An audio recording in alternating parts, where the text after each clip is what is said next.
Morning. Good morning. How are you? I'm super. How are you today? Awake. You know how it is. I do. I remember at least.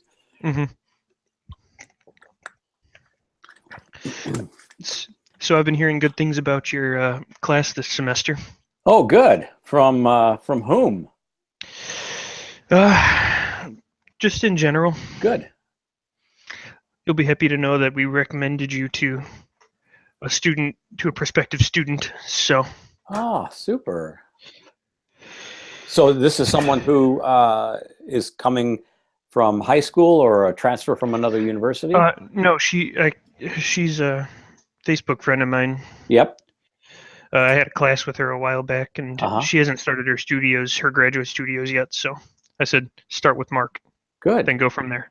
Good. Good. Who is it so I can look for them next year? It won't be till next year. Yeah. I guess I would have to find it real quick. Yeah. That's why I'm not using names because I can't remember. Yeah. No worries. I could probably. What the heck? I haven't met all of Oh, the grad students. Carrie Smith is her name, and Heather is the one who is saying your class is doing really well Yeah. this year. So yeah, Heather's quite interesting and is doing. She has an amazing graphics sort of sensibility. It's very minimal and very sort of like if you sort of look at the needle, the needle moves toward what I call infographics. Mm. Which I'm just sort of partial to and biased toward. And she's got the knack for it, and she learned that, she said, from some other studio, from some other environment. I can't remember what she told me, but I would imagine Philip Plowright would have been involved had I ever taken his studio. I'm sure yeah, that maybe it he's was. very much into that sort of thing. Yeah, and Mateo had that sensibility too, if I recall. Um, at least from the work he did as an undergraduate. So good. Yeah, I never really had a professor that really emphasized that sort of graphics, Right, those sorts of graphics. right. And even if I did, I don't know if I would have gotten too extensive with it anyway. I like simple.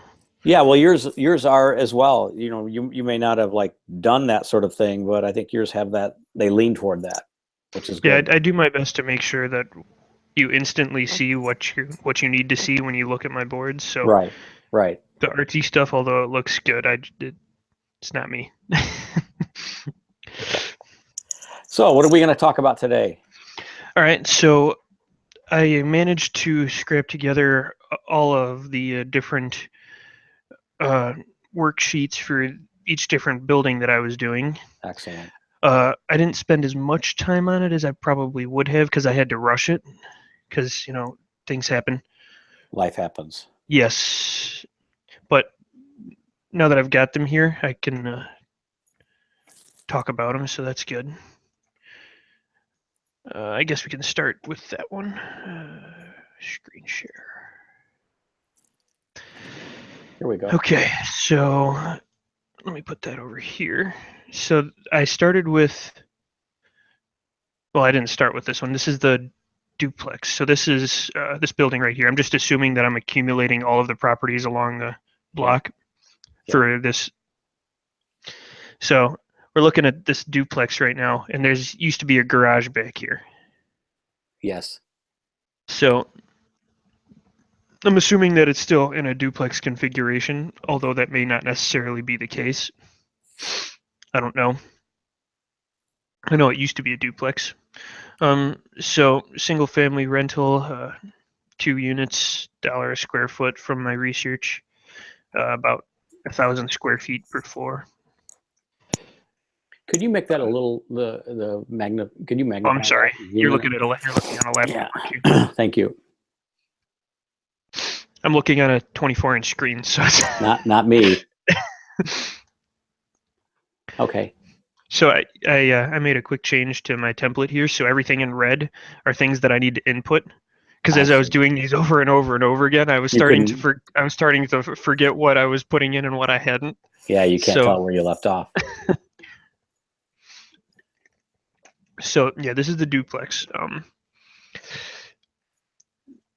After I did a little bit more research into how they were laying out their own versions of these worksheets, they were putting usually a 5% vacancy factor on their residential, but on their commercial and on their 100% commercial and mixed use projects, they were going from somewhere to between 7 and 10% vacancy.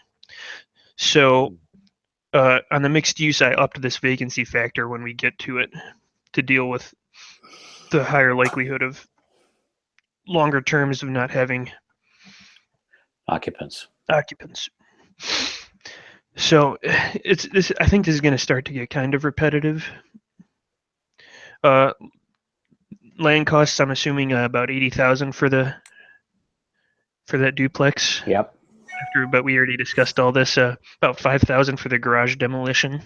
So I put that under other costs. Mm-hmm. And then $50 a square foot for renovation. That might be a little bit low if I have to reconfigure from a single family back to a duplex again. Right. So that might be higher, but it might already be it might done, still be there. So it might actually be Let's less. assume that. Mm-hmm. I like that number. And I'm still using the $28 a square foot for the soft costs because it's just an estimate and it's probably high, but it works. So this one actually works out pretty well in terms of income and estimated return. So that was the duplex.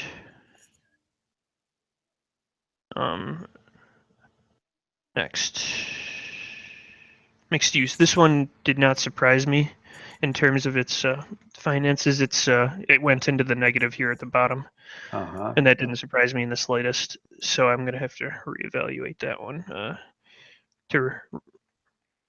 This was probably the building that I had to rush the quickest in terms of my design last semester. I remember. More so than the others. The sixplex I rushed a little bit too. But this one I had to get this thing done in like 2 days, so it wasn't an ideal scenario. Mm-hmm. So we had 4 bedroom, 1 bedroom apartments. That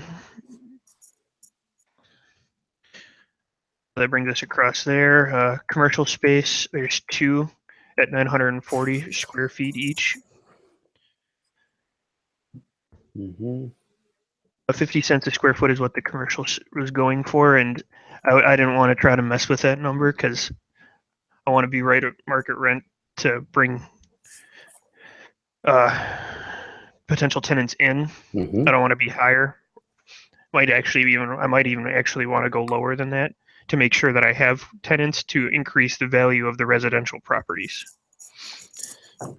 So I knew when I was going into this that the commercial was not going to be the generator of the income. It was going to be the attraction to bring in residential tenants. Right.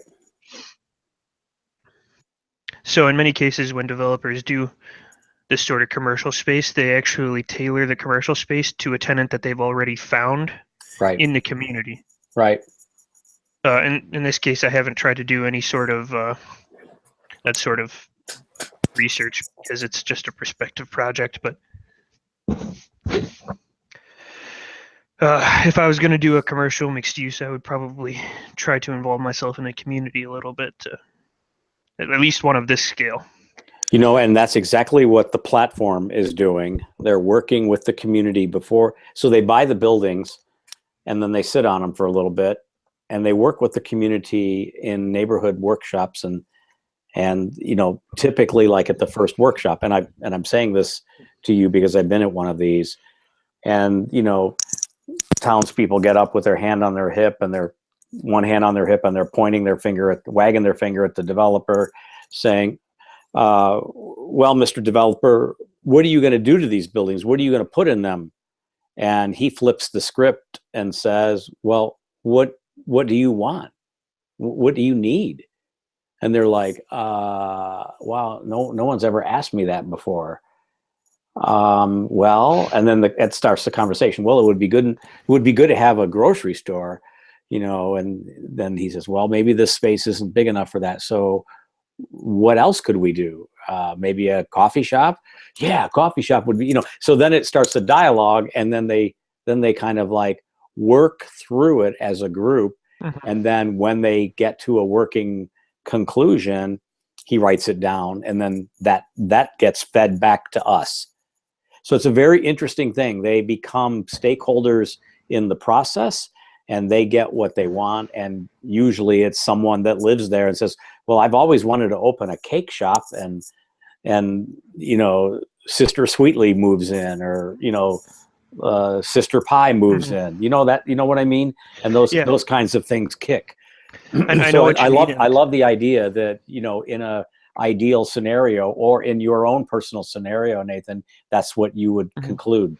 Yeah, I know what you mean, and this is exactly what the Incremental Development Alliance, that was the primary focus of Right. that seminar. The Not finances surprised. the finances of it was just kind of a backdrop, Right. but it was the main focus of, this is how we be good developers for the community. And Right.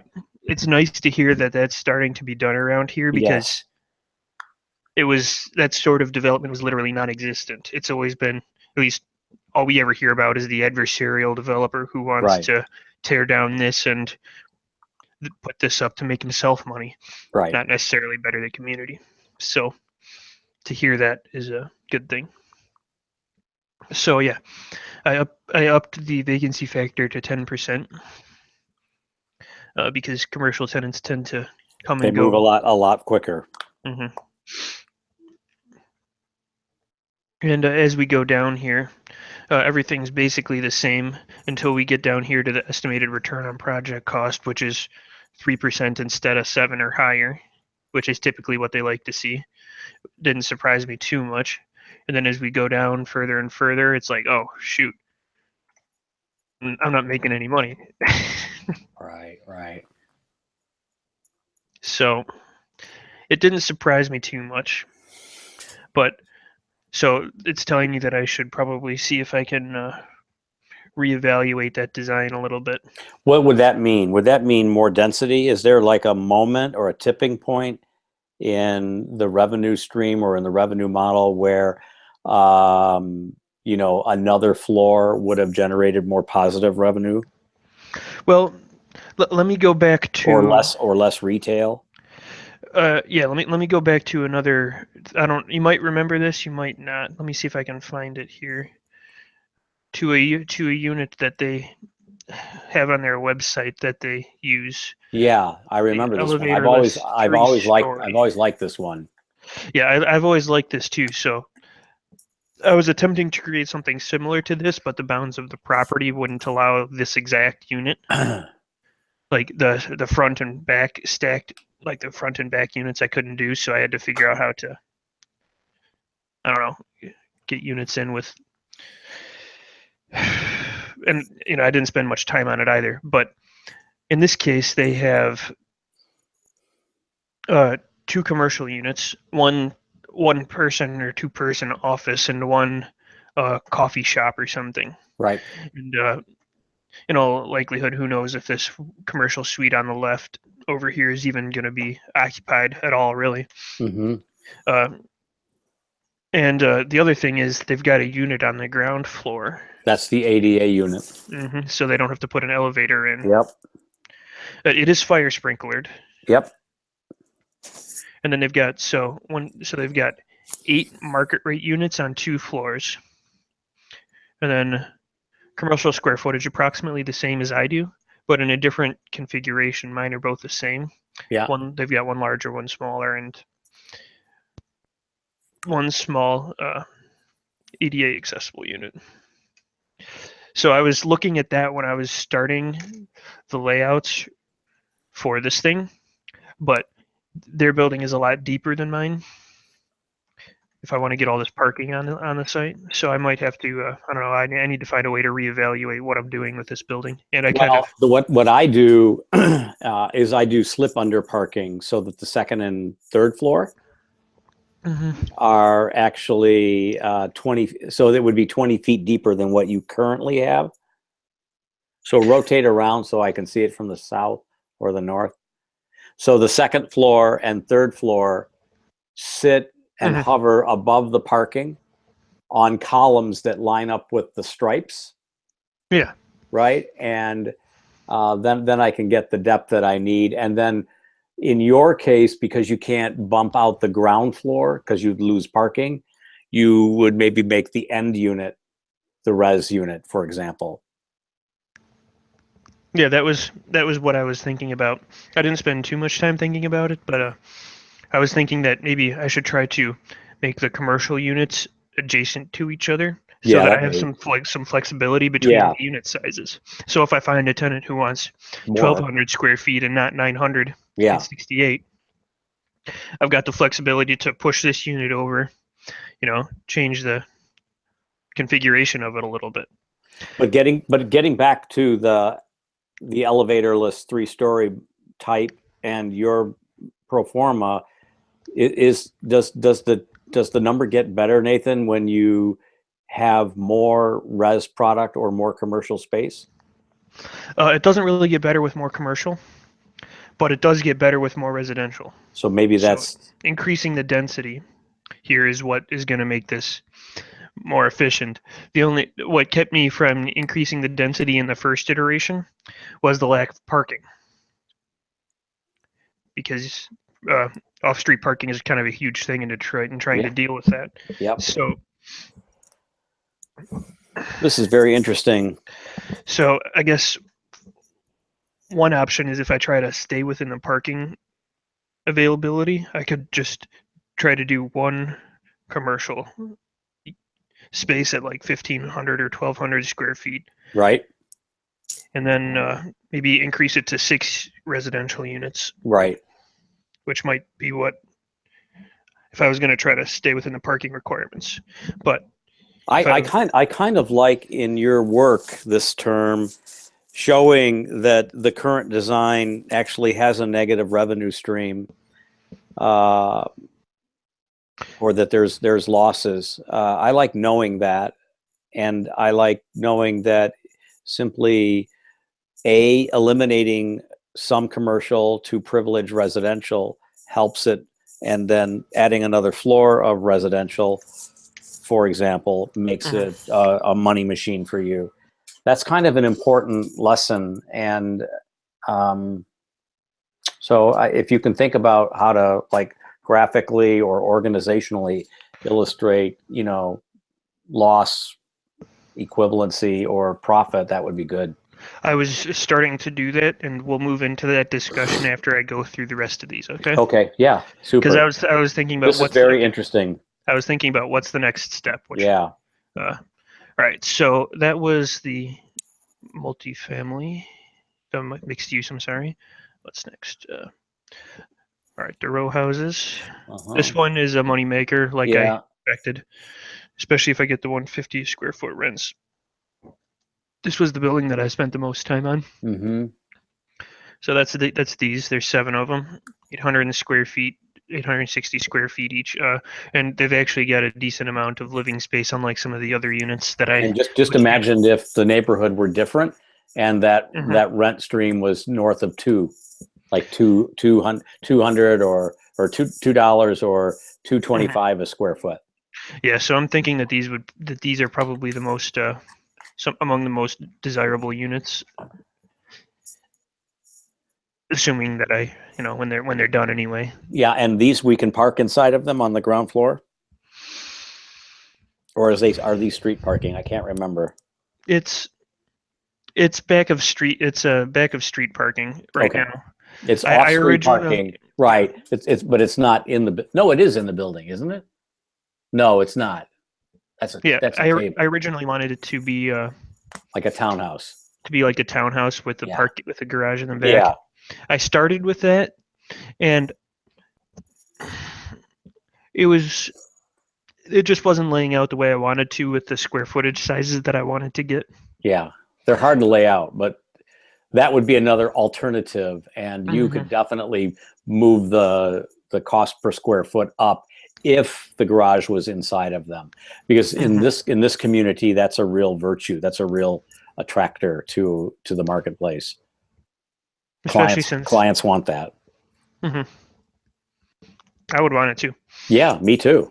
I mean, so yeah, there's options here. You know, there's just limited time to explore all the different options that there was. You know, so moving down 7.5%, 10% return on cash. So that one's good right now, but it could be better than the stock market.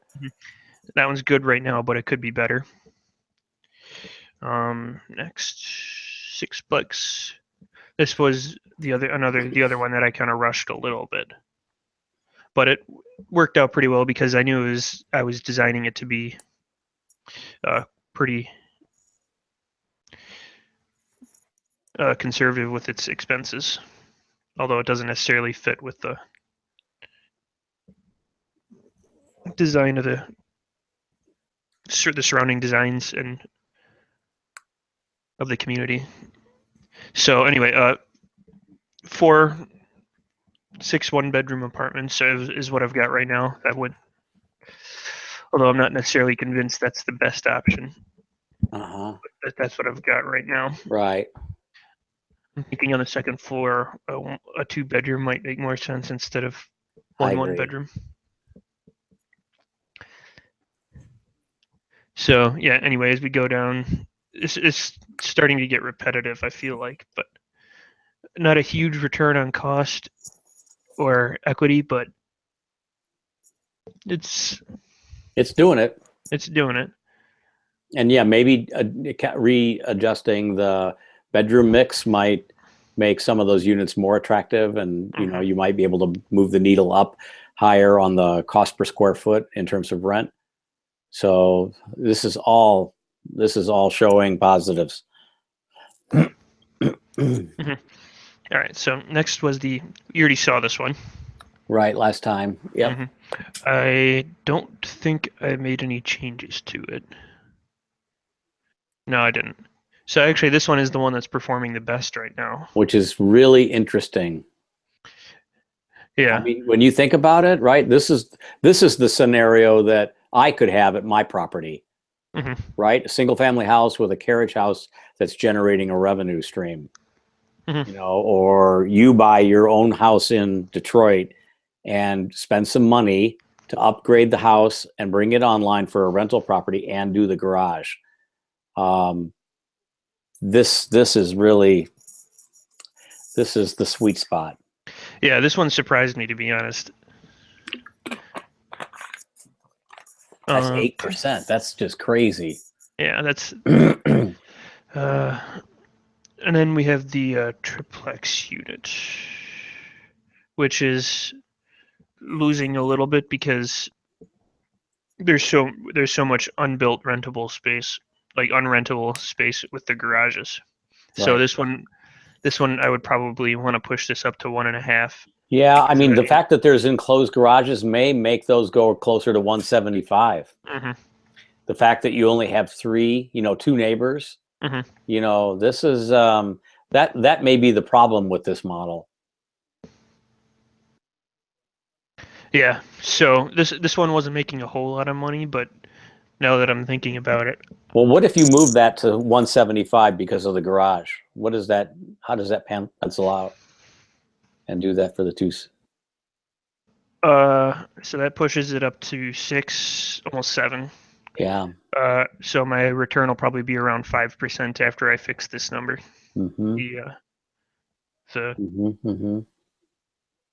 So yeah, you're probably right about that. In order to make this particular building, I'd pay more for the garage. Yeah.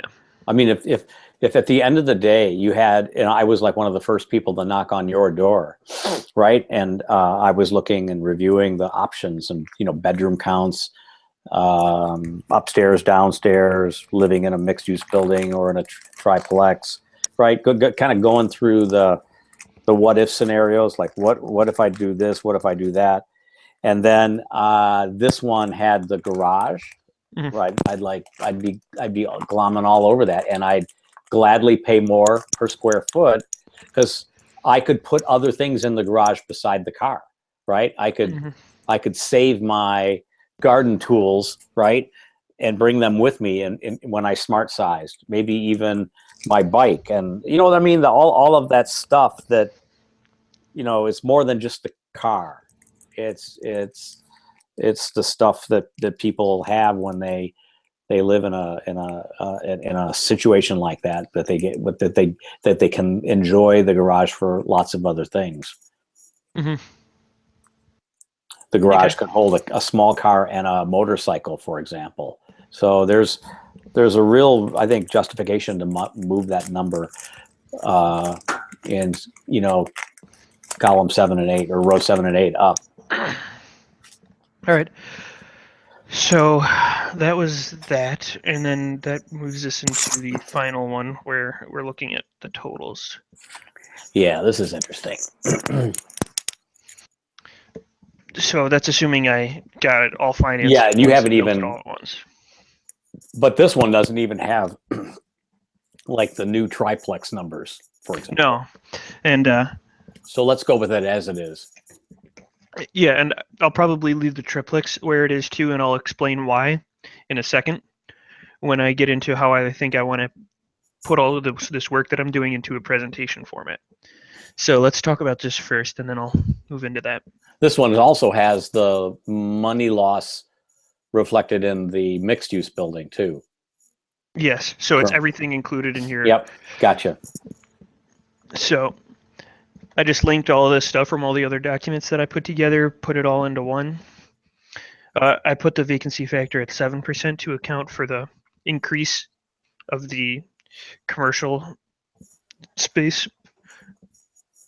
It's a conservative increase. Okay. Mm-hmm. Because it's including the cost of the entire project instead of just that one particular building. So that's why I was at 7.5 instead of land costs. This one I upped actually a little bit in my individual unit counts. It's like sitting at like 220, and I just upped the cost here to 250 for the total, just to make it a more even number. Yep. 38,000 square feet of land, 21,900 square feet of construction, not necessarily all of it rentable because of the right storage space. So that's again, all of these costs are linked from all the other documents. I just added it all up. Gotcha.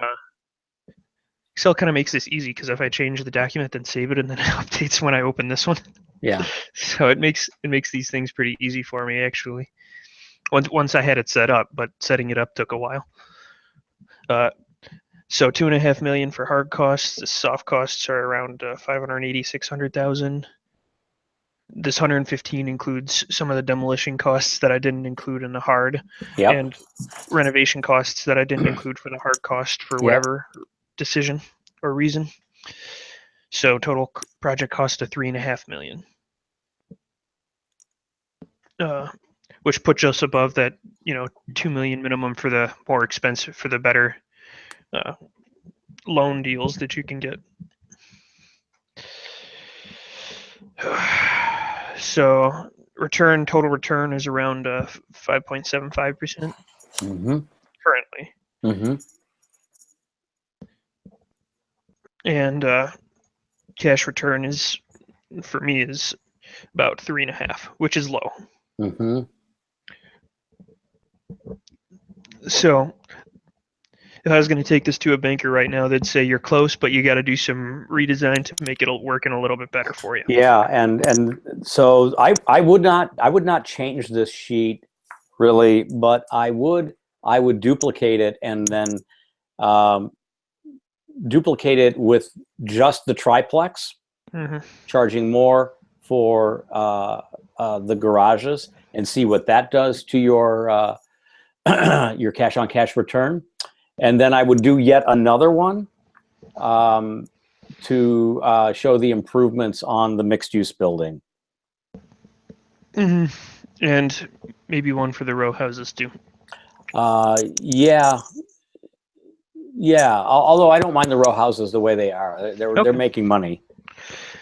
So that moves me into the next thing. I was starting to think about how I wanted. I guess I can stop screen sharing for a second. I was starting Sure. to think about how I wanted to present this work that I'm doing, and I was originally thinking that it would be a sort of an addendum to my final project design from last semester, and That's interesting.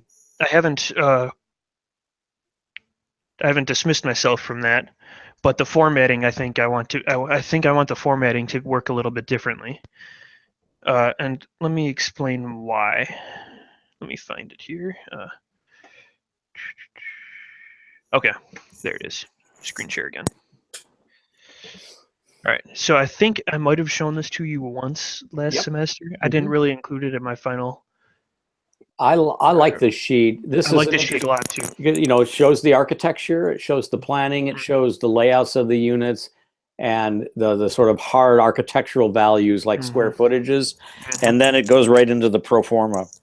Exactly. So it's got everything on Yeah, one sheet. yeah, So uh, instead of doing a more detailed pro forma like he's got here, I would yeah, probably just use my Excel document and copy it in yep. because it's and then put the architecture on the other side. So I really like this formatting a lot. So what I'm thinking is that And you I'll could have do one it of these building for by each. building, Nathan, Yeah, right? yeah. Just the way I'll have they've one of done these it. for each building, and then the last sheet I'll talk about the project total and the conclusions of each different building, and then I'll start moving into potential revisions and how I could start making more money off the property as I move Hmm. from there. Hmm. So we're looking at I don't know 8 sheets for the Yeah. startup, and then another another 8. So maybe 20 sheets total by the time I'm Hmm. done Hmm. to get through the presentation. I'm totally comfortable with that. So that's what I'm thinking right now. That's everything I've done so far. I didn't get a chance to read any further into the book, but I think I'm going to do that later today. Good. So I'll talk a little bit You're more about that. tracking nicely on this. Yeah. We're what, in the fifth week already? Yeah. So I was looking at that too because I was feeling like I was a little bit further ahead than I was originally I expecting think myself. last week you thought that, but I think you're right where you need to be. Yeah. I agree with that too. So this was what we're in week 5 right now. Yeah. So I was thinking that I was going to spend a little bit more time on the real estate research, which I only spent a week on instead of 2. Hmm. So I'm a week ahead still on the pro forma, Hmm. and it's looking like I only spent 2 weeks on that. Hmm. So that's going to give me a lot more time to evaluate the project and make revisions to it in the next 3 or 4 weeks for the next month or so. Super. And then the last month I need to reevaluate the project costs and do the final pro forma analysis. I'm enjoying this. So, and as I said last week, I'm enjoying it also because there's this parallel activity in my own life with the Project Destin boot camp kids who come Mhm. in, who come together every month, and I'm thinking about this a little bit more clearly in Heather's studio because I'm seeing the sort of teaching, the learning messages that I'm getting from you in this effort Mhm. as it relates to these various sites. Now I'm not just thinking only about Dolores Bennett Park and that neighborhood. I'm thinking about all these other neighborhoods. By the way, Dolores Bennett passed away last week. I don't Did know she? I didn't hear that. if you saw that. Yeah. So for what I that's heard worth. about Mike Ilitch yesterday. Yeah, yeah, I that was all over was. I honestly thought he died about 4 years ago. Like Weekend at Bernie's. uh, but one of my favorite movies. But yeah, 87 years old. That's a long time. That's a the. lot of it's a lot of pizzas and pizza sauce. Can you imagine? Yeah. Oh man. Yeah, it'll be interesting to see how that funeral goes. I'm sure it'll be big. I didn't realize how rich he was. One of the articles said he was like the top 10 richest people in the world. I didn't realize. He was on he was on this morning on Good Morning America. You know, he was part of the news cycle this morning. Yeah, he was a major team sports owner. You know, two teams, right? He paid Yeah. $85 million for the Tigers when he bought the franchise from his competitor Tom Monahan, and I think he only paid $8 million back in like what 88 or 90 from when he bought it from Norris and for the Red Wings. So it's Yeah, and he did a lot for the Red Wings too. I was one of the articles that I found about him was that he essentially turned Detroit into hockey town yeah, because he he did. spent so much money investing in the Red Wings to make them the team that they are today, Yeah, yeah, which is really nice to see because the Red Wings is the one consistently good team that Detroit has right now. that is, and it's the one that, quite honestly, I think more people like the Red Wings than they do the Tigers. I mean, I think everybody likes going to the Tiger games because it's fun and it's inexpensive compared to the Red Wings, and it's summer, right? So you can do other things before or after the game. But with the Red Wings, it's really a sport. You know, it's an intense hour of competition as part of a 3 hour sort of chunk of time, and it's I think and I'm not a big hockey fan, honestly.